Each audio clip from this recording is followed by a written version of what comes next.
My name is Sammie of Wills. I use they, them pronouns, and you are tuning in to a very special APIENC announcement.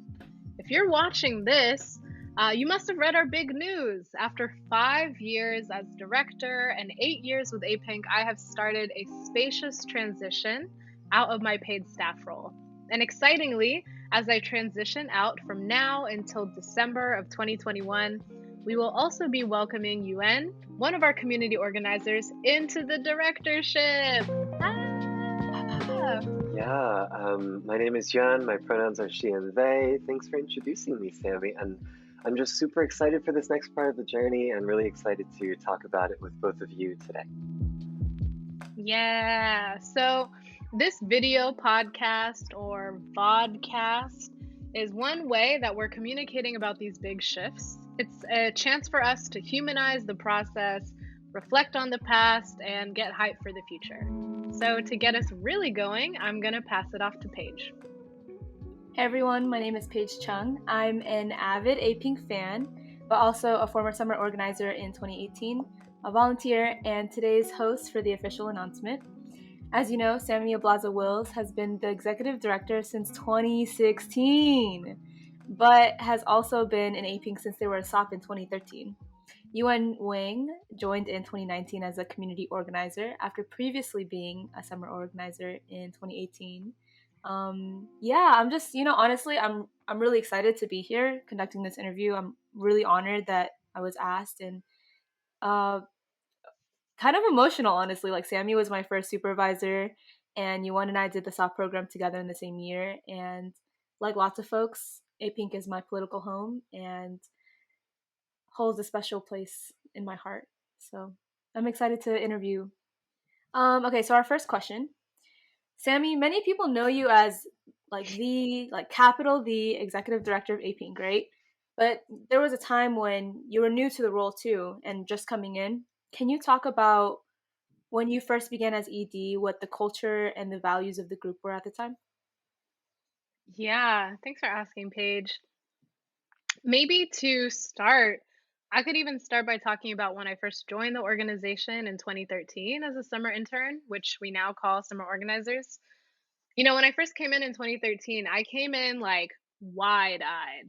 APIENC was the first place I had ever really heard of that centered both queer and trans identities and Asian and Pacific Islander communities. And 2013 was a challenging time for the organization and I think for other movements. The Supreme Court had just ruled on the Defense of Marriage Act, changing the landscape of like gay rights and subsequently funding for a lot of organizations. And APIENC, we have always known since our inception in 2004 that marriage was never an end goal for our people. It wasn't the focus of our liberation and our freedom work. But a lot of funders were not invested in a vision beyond marriage. So many organizations at that time in 2013 and in 2014 actually had to close their doors in response to this. So when I first entered into the organization, it was just such a big time of change for APIENC. We not only had to reimagine like how we were getting all of our funding, but also what our programs were and who powered our work. So many things started at this time that are really meaningful to me, like the Dragon Fruit Project is something we took on in 2013. They revamped the summer organizer program the year that I started in it. And we also had the opportunity to establish new partnerships and projects. Like, as a summer intern, the thing that I worked on was a project to support the humanity of queer and trans undocumented API folks in collaboration with Aspire, one of our amazing community partners. I think that at this time, the center, it wasn't just the programming, like I said, it was also the center of the organization really shifted as well. So rather than being an organization that was like all staff led and some other people did things sometimes, there was a really deep emphasis on building our base and supporting leadership of young people, of trans folks, and of people that have been at the margins of a trans and queer API community. And I think that honestly, I'm really lucky to have benefited from that because people saw me and they wanted to invest in my leadership and challenge me to grow, not just as an organizer, but as someone who said that I wanted to live through values of abundance and interdependence. And I often say this, but my first summer, I thought I was going to be doing like data entry, but then my supervisors, Mona and Tracy, asked me really hard questions like, why is it so hard for you to ask for help? And I know, I know, just like really, really different questions that I had anticipated. But that's what made the experience transformative. And I think this is what, like, kind of the first moments for me, at least, that I saw APIENC leaning into this culture of promoting transformation, not just in the work that we do, but in the people that we are and the people that we develop. And yeah, I feel really fortunate about that. I don't think I ever saw myself becoming director. It wasn't like on my bucket list. I wasn't like, yeah, I'm gonna lead this organization or whatever. But when Mona announced her transition, Mona, the previous executive director to me, I think it seemed like the right thing to do. I knew that I loved APINC, and I knew that I also, frankly, held a lot of knowledge about where we had been in the past and where we were going. So even though there were so many things that I was nervous about and fearful of, it seemed like I was a good person to carry forward our vision and our strategy and where people wanted the organization to be. But transitioning into the role was like incredibly difficult. It was only a few years into that big change that I mentioned in 2013. It felt like we were still in the middle of a chrysalis, like we were like still in our cocoon, had not really come out, maybe like peeked one leg out. Um, our trans justice initiative was only like a year old. I think we had shifted so many of our fundraising strategies so that most, like over 60, maybe even 70% of our money came from individual donors. And 2016, the year that I became director, was also the year, like this year was jam packed with bad things. This is also the year that Trump was elected into office. It was the year of the Pulse massacre in Orlando. There was a huge weight that trans and queer API communities and other Black, Indigenous, people of color folks were experiencing and feeling. And there was just this weight that I felt to respond to the moment and keep people safe and meet the needs of dozens of people that were coming to us every day. And I think that was really challenging. That was really, really challenging situation to come into uh, because it felt like there was just so much to do. Yeah, it sounds like to me, like, especially knowing that marriage equality had just passed and like the funding was so focused on that. And then it sounds like also you had a lot of goals about margins of the group, like moving more to the center, and the two events that you just named too. Um, it seems like they all kind of informed things that you wanted to accomplish. Can you talk about like what your vision was, knowing all these different parts that were happening? Yeah, totally.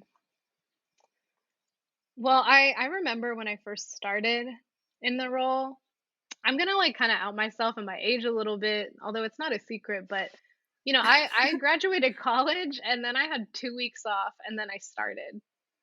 I started as executive director. Like I don't know. I guess maybe 5 years later I can say this with a little bit more confidence, but I was 21, like I Just casually.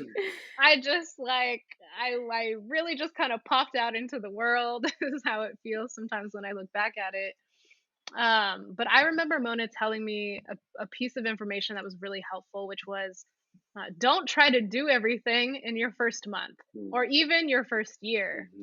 So I went into this role knowing that I was not going to be in it forever. As a leadership development organization, it's actually important for me to organize myself out of a position.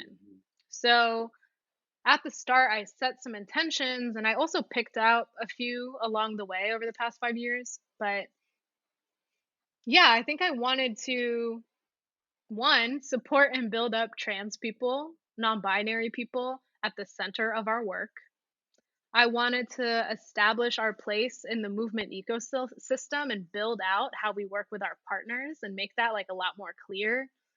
I wanted to grow our base and work with our organizers to build out more robust leadership development processes so that we could embody a culture of mutual responsibility and accountability so that we could know how to work through things like conflict or ensure that the organization is held by an abundance of people, not just like a few paid staff people.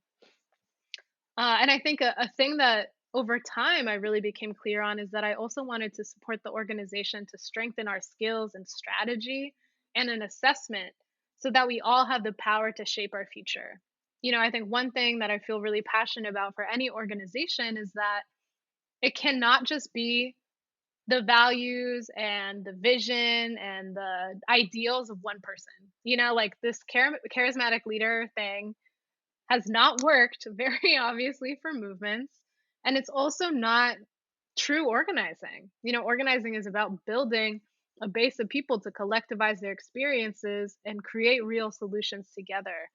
But I know that there's so many systemic things in our way from feeling like that's even possible. So I wanted to build up more of the structures in the organization so people could do that work.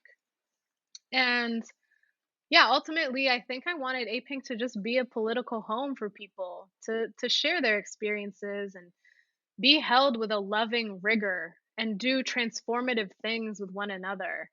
I think, especially after experiencing APIENC as a member and as a youth, I know, and I knew then, and I know now that we have so much to contribute to other movements. And so during my time, I wanted to support our people to feel more clear in what we have to offer and make concrete the ways that we can reclaim our power and be bold in our visions because actually we are so bold and amazing and beautiful and brilliant. Um, so I wanted to create avenues for people to feel that and act on it. Hmm. So, just some casual goals for a 21-year-old coming out Yeah, of I know. college, right?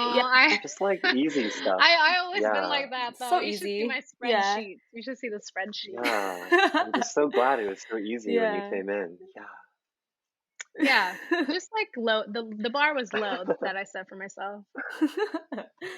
I mean, I think you named so perfectly, right? Like, APIENC has really become a political home for so many folks, um, and in many organizations, transitions can be really hard and scary, and bring like a lot of vulnerability up for people. Um, yeah, Yuan, what would you say to people navigating this transition in APIENC and in the movement? Yeah, that's super real. Thanks for asking that question. The first thing that I would say is the same. Um, you're like definitely not alone, and you're definitely not the only person who's feeling um, if like fear or nervousness is coming up for you around this transition, because I have definitely felt that too, and I am feeling that. In addition to all the exciting and like really joyful and blooming emotions that I'm feeling, I've definitely had to navigate a lot of fear. We're making this announcement right now in May, but um, this has been a conversation that's been in the works for months, and I think once it started to become more real, I was like, me do this role? Like, nah, that doesn't make sense. Or I had all these feelings coming up in myself of is this the right fit? Am I going to be able to do this job in a way that does justice to the folks in our organization and the work that we do, and also the history of our people and our communities? Am I going to be able to handle the level of responsibility that a role like this takes? And I think those are a lot of feelings that brought up, or those are a lot of thoughts that brought up a lot of feelings of fear in me, because the stakes feel high. And I think something that's really, really helped me a lot is Sammie and I talk about this a lot, but trying to not treat fear as like my enemy or as an adversary, but rather as a friend or just another feeling that's here to teach me something. And something that I have really learned just going through the whole gamut of emotions over the past few weeks and months has been Wow, Yuan, if I'm scared about something or a specific task or role, it probably means that thing just matters so much to me, and I really don't want to mess it up. And that it also means I need to ask for a lot of help. That if I'm afraid, the thing to not do is like pretend that I'm not afraid, or not talk to anyone about how I'm feeling, or just try to do things by myself and like turtle up, but to really call people into support and connection and real relationship with me. So I felt that a lot personally. And I have literally zero doubt that I will continue to feel fear as well as other hard emotions, discomfort, feeling sad, feeling angry about things through the journey, along with all those like really amazing and much easier joyful feelings. But I hope that I and want to invite other people who are listening to this and or reading about the transition and feeling something similar to really try to cultivate a friendship with whatever that feeling is and to allow those harder things to continue to help us, to guide us towards interdependence over isolation, to things like asking for help over being silent about the things we're feeling and the things that are hard, and being honest and vulnerable with each other, like we are doing our best to do on this podcast to the public, over any kind of front that's not necessary and makes us feel more alone than we need to be. I think those are some big things that come up for me. Mm. You're saying that change is not easy and that feelings come up? Is that, am I hearing that correctly? What? Yeah, oh, I'm so sorry, Paige. It's the first time you've heard that. I should have slowed that down a little Yeah, sorry. I'm gonna have to take notes and I'm gonna have to hear that again. No, I think you named that really beautifully, Yuan. bit. So the legacies of trans queer API people are at the root of APIENC's work, as both of you know, and your personal work. Are there histories or stories that you want to share in this moment, in this transition? Things you want to tell our community? Yeah. The thing that I want to share that is in relation to what you just said, UN, is about turning towards each other when we feel these hard emotions and how one, that's a practice, that's like an actual political practice and intention. And it really has me thinking about our community elders and melders and friends that have lived through the HIV and AIDS crisis. And we talk about this a lot, and especially in the last year through the pandemic, we've been talking about this so much about how, in this moment of crisis in which the government did not act as they needed to, how communities most deeply impacted by HIV and AIDS, particularly, gay and bi and trans communities of color, turned towards each other. They created community and peer based health programs. They sat with one another as they died. They showed up in joy and in fun and in relationship, even when there was like so much deep grief to feel. And I really think about one of the people that's in our community that I love so deeply, Vince Crisosimo, as he talks about this time period of the 80s and the 90s and working with API communities and other communities of color around HIV and AIDS. One of his learnings that he has so graciously shared with us is how he heals by returning to community.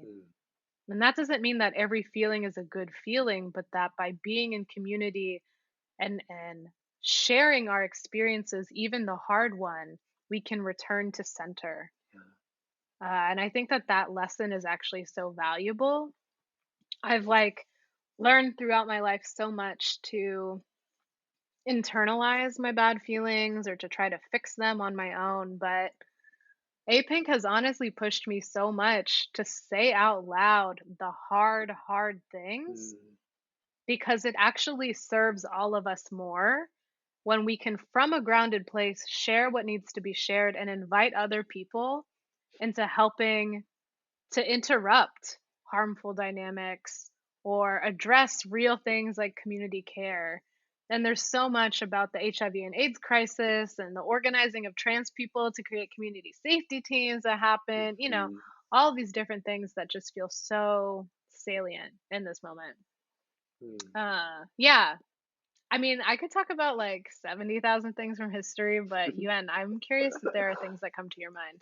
Yeah, I'm holding that so tenderly, and I'm also laughing to myself because, of course, you chose to share a story from that period. Of course, it was a story from Vince, because I was also thinking about Vince. Isn't that wild? I mean, of Yeah. course. As soon as you started sharing, I just started laughing to myself, and I was like, oh, I love that person, and he has taught us so, so much and shared so, so much, I know, with both of us and a lot of people. Um, yeah, when Paige asked that question, the first thing that came to mind was a story that I've shared a lot with friends and some APIENC folks from my first summer at APIENC when I was a summer organizer with Paige and with Sammie. And we were doing LEX, which is our annual leadership exchange, like workshop series in the summer. And I will just say that I came into APIENC for folks who don't know me, didn't meet me at the time. A very timid and quiet and kind of fearful person. um, and maybe like Paige and Sammie can attest to that a little bit, but um, I had spent a couple years at that time, and years that had honestly felt very long, feeling really alone and really isolated and pretty scared. Um, and so I came to APINC just looking for a place where I could feel safe and meet other people who are like me and maybe do something about the things that made me so scared in the first place. That was what I was thinking about. And so when we were at LEX, Vince joined to be a part of our movement panel to share some lessons and learnings from his life with all the younger folks and all the folks who were at LEX that summer. And I remember someone asked Vince the question that, as an elder, how have you stayed in this work for so long? Like, when this work is so, so hard, and for many of us as young folks, I don't know if there's a person in movement work who hasn't seen or known or experienced someone who's burned out or really, really had a hard time doing this important work. How has Vince stayed in it for 4 or 5 decades? And Vince shared a story from his time during the HIV/AIDS crisis, which I checked in with him about before this, and he shared excited permission for me to share with you all. Um, and I won't go into all the details. I couldn't tell the story the way he does, but um, he shared about how when he was younger, around the age that I was, when he was 21, and receiving his own diagnosis and hearing so, so many friends who were receiving the same diagnosis, and also seeing so, so many people in his friendships, in his relationships, and in his communities getting sick, dying, the government literally denying that this was happening and refusing to give anyone the support they needed as so, so many trans and queer people passed away. And he talked about how in that moment, he started to volunteer and just dive into the work, thinking, well, if, I have this diagnosis, if our community does, if we're not getting any support, then I'm just going to spend all of my time supporting folks who are going through this. So, supporting people who are dying in the hospitals, volunteering, and working just so, so many hours every single day and week until a friend pulled him aside and said, Vince, you're working like someone who's going to die. Like you're working like someone who is getting ready to die. And I think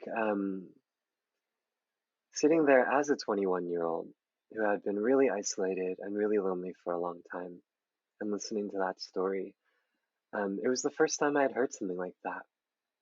And I think was for me, I was like, wow, like, am I organizing, working, being in friendships, living my life like someone who plans to be around for a long time?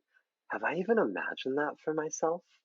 Like living in this world for a long time? And the really scary and sad answer for me was not really.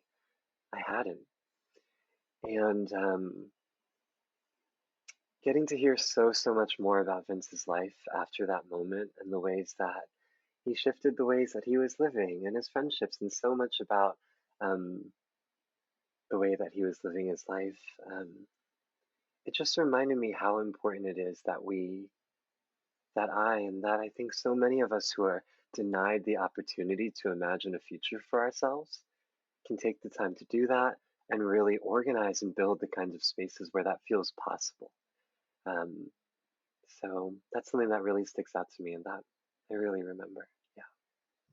Thank you both for sharing those stories. I think it is also no surprise to me that you shared stories about Vince and the specific stories that you shared too.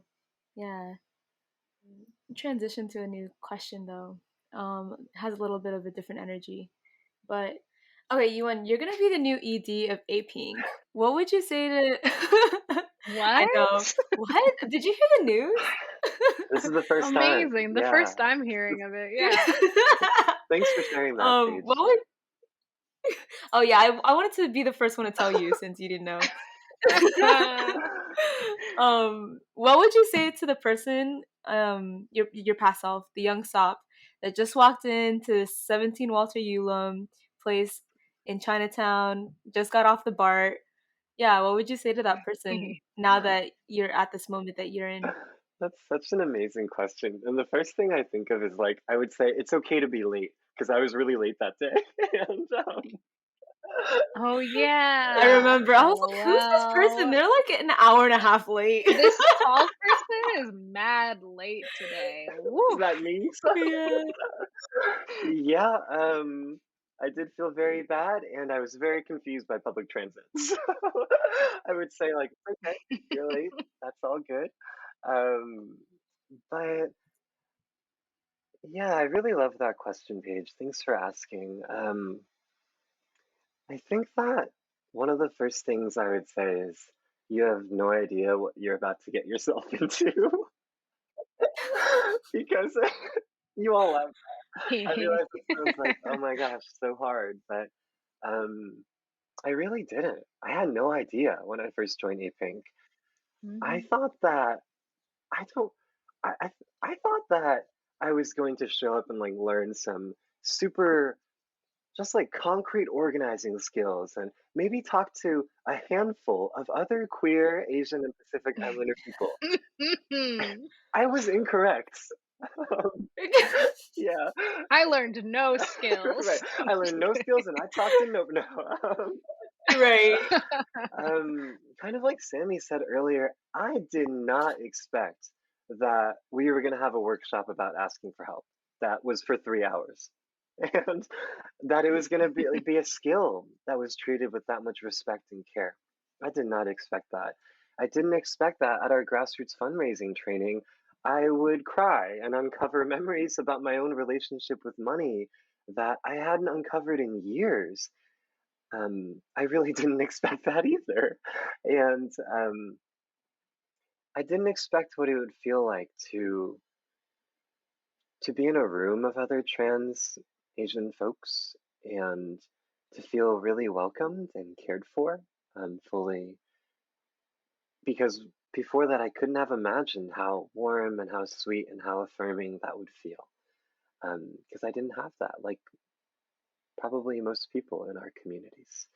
Um, that's the first thing I would say. Like you have no idea what you're about to get yourself into.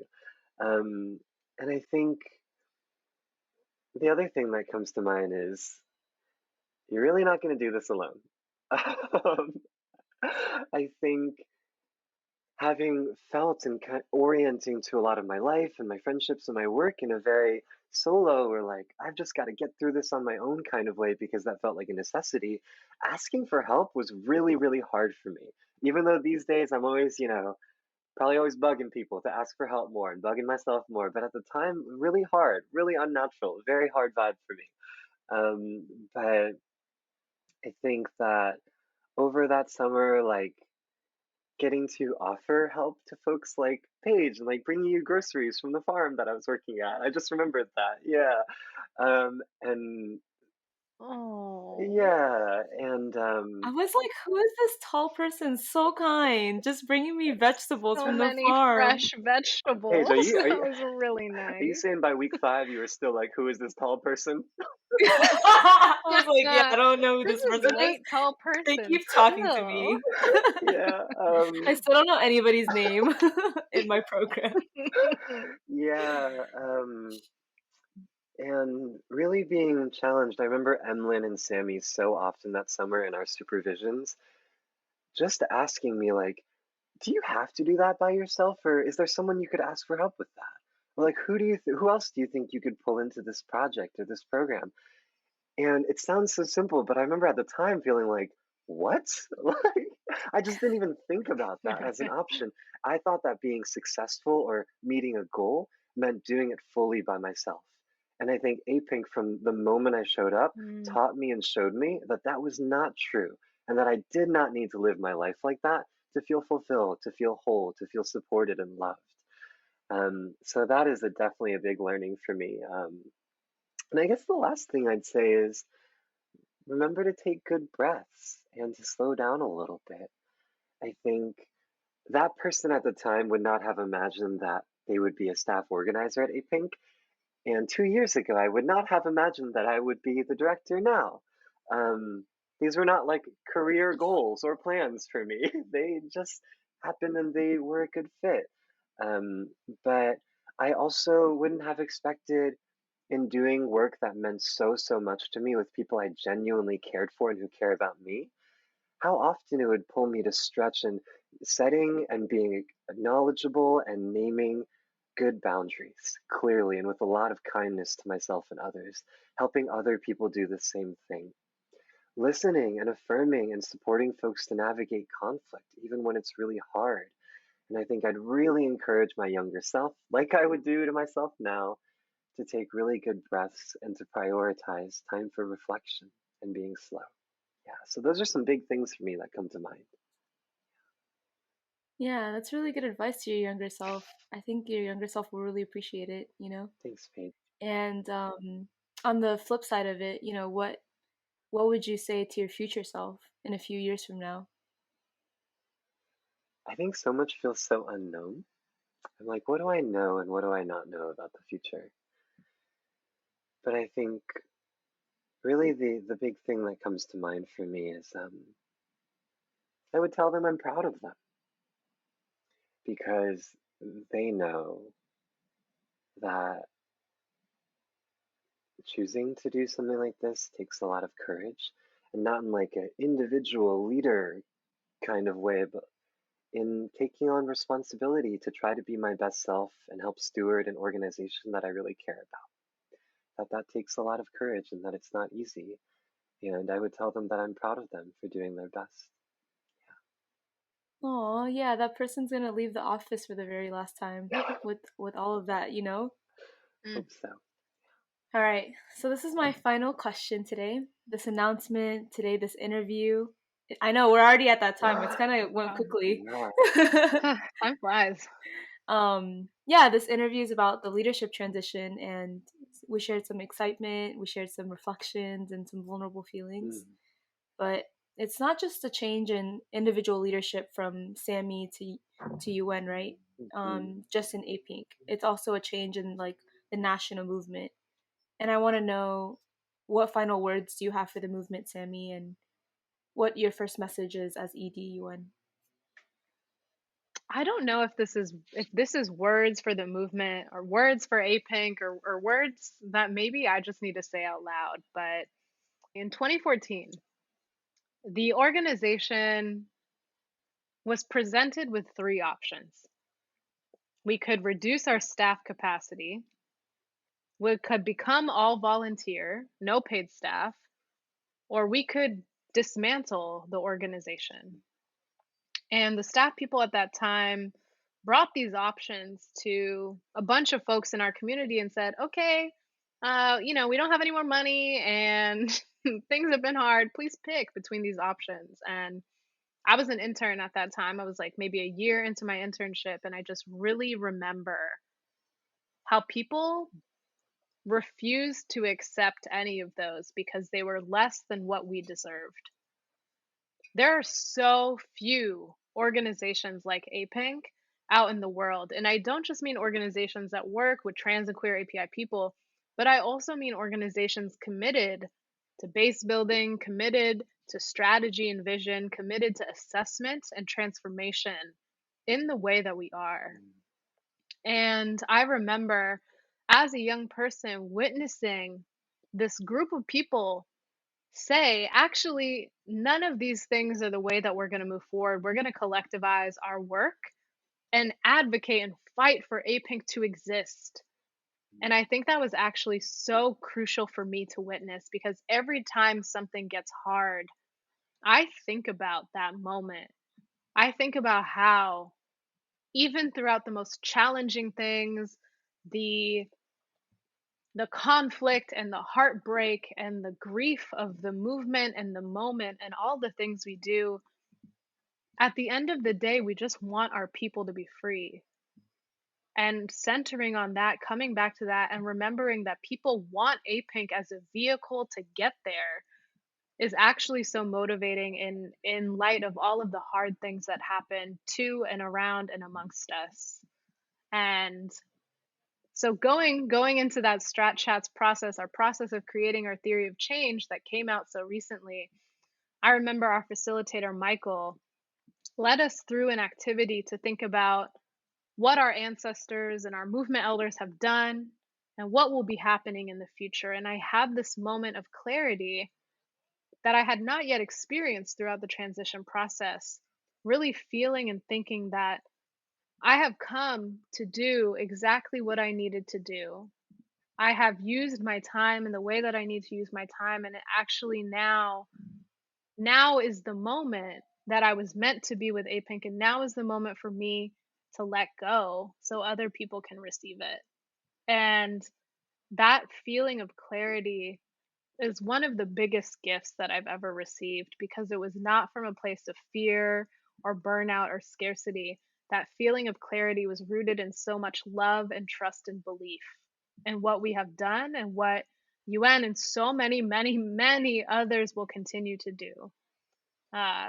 So I don't know exactly what the future holds, but I think about Grace Lee Boggs and the question, what time is it on the clock of the world? And I think for all of our folks that are working in APINC and beyond, I just want to affirm that you are exactly at the right time and at the right place and where you need to be. And I am so grateful that you are here. I don't have too much to add to what Sammie said. I think that's actually a really true message to land on and end with, but the only thing that I'll add is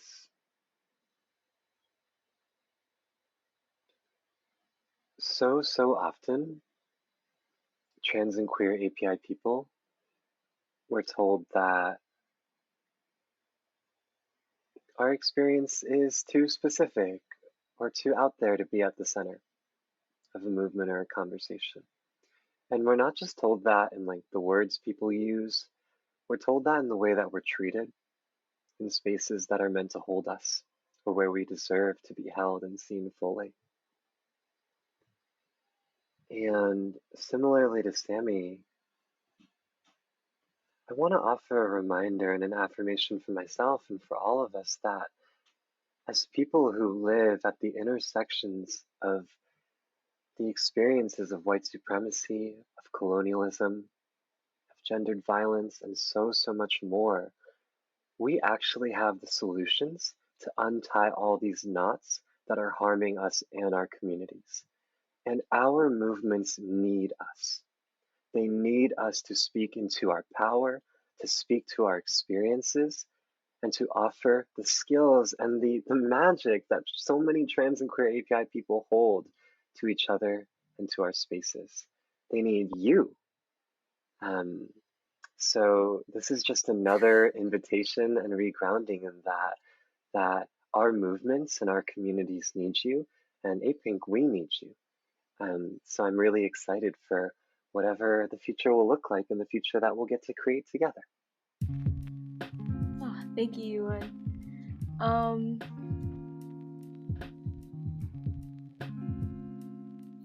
I just want to say I didn't prepare anything, but I just really want to say thank you so much for all your years that you've put into APIENC, Sammie. Not that you're like going away like completely or anything like that, but I know our community and I know our organization thanks you for your years of leadership and your years of not like service, but you know what I mean. And I really want to welcome like Yuan with like big open arms, and there's like no one else I would trust as like, not that I wouldn't trust anybody else, that sounds silly, but but you're so made to do this role, and I think it's going to be amazing, and I'm so like excited for you. I think I have full faith in all the things that you're going to do moving forward, Thanks so much, Yeah. Paige. Love you both lots. Yeah. Love you both so much. Like, big time, big time. It's such a treat to do this work and have this conversation amongst people that I really love. So thank you. Yeah. And I know there are so many people we love who aren't in this conversation right now, and I really hope that getting to listen to this and all the conversations that we'll be having with folks over the next couple of months will be a way for everyone to add their like unique thoughts and magic to this conversation. Yeah. Let's just name all of the people in our community right now. Okay, so to start, Paige. Right. Yuan. Okay. Jasmine. Oh no, it looks like the recording's out of time. Catch you all next Bye. time. See ya. Bye.